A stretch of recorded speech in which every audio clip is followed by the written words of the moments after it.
everybody. It's David coming to you today from Delta Flight 69 between Portland, Oregon and Tokyo, Japan.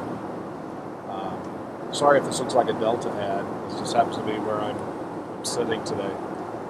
Before I go into the module update, I just wanted to share something with you.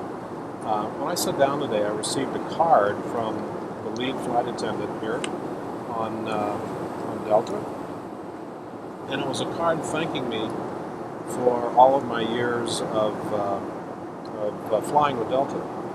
It says they appreciate my loyalty. I'm a Diamond Medallion member. Thank you. I've flown over 2 million miles with them. And then it had the business card of the lead flight attendant on the flight. That's pretty impressive. I mean, when you think about that today and think about what airlines can do to establish raving fans, and that's why I fly them. They've always been very, very good to me. So just bully for Delta today on what they're doing. So MSOM 601, Module 5, and sorry about the quality on this. I'm in the middle of the ocean somewhere, so you may or may not may have to turn up your volume a little bit. This week we're going to talk in Chapter 10 about snap judgments, or cognitive heuristics, heuristic type of thinking. Now, if you want to impress your spouse, your boss, or something, I challenge you to work heuristics into your conversation this week, okay? And so that's in Chapter 10. Chapter 11 talks about reflective decision making.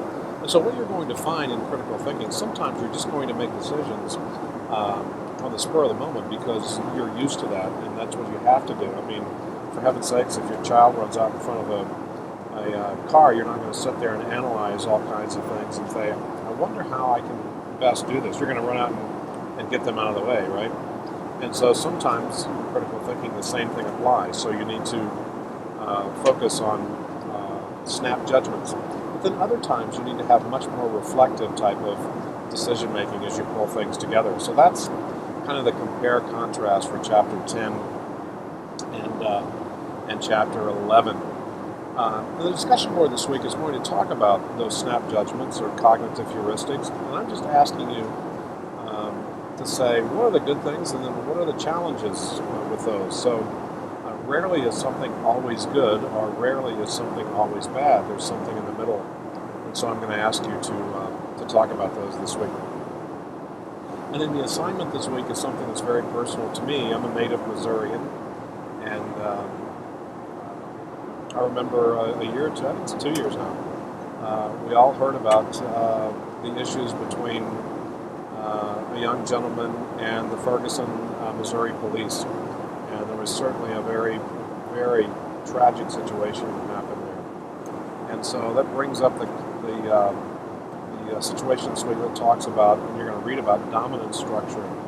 Dominant structuring is simply that sometimes we get so set in our decision that we have planted a flag and we will not change. And so it's I shall not be moved, right? And so dominant structuring happens all the time. And so I want you to talk about that this week and see what you possibly could do to change somebody's mind who may have planted the flag in those areas. So something very, very practical. Again, make sure you're objective on this. I know we all have opinions on these things. There is a lot of information you can find on the internet about this. The Department of Justice had some information on that you may find helpful as well. All right? I'm going to be in Southeast Asia the next few days. But as always, I'm totally accessible. And if you need me, make sure you contact me. All right? Have a good day. Talk with you soon.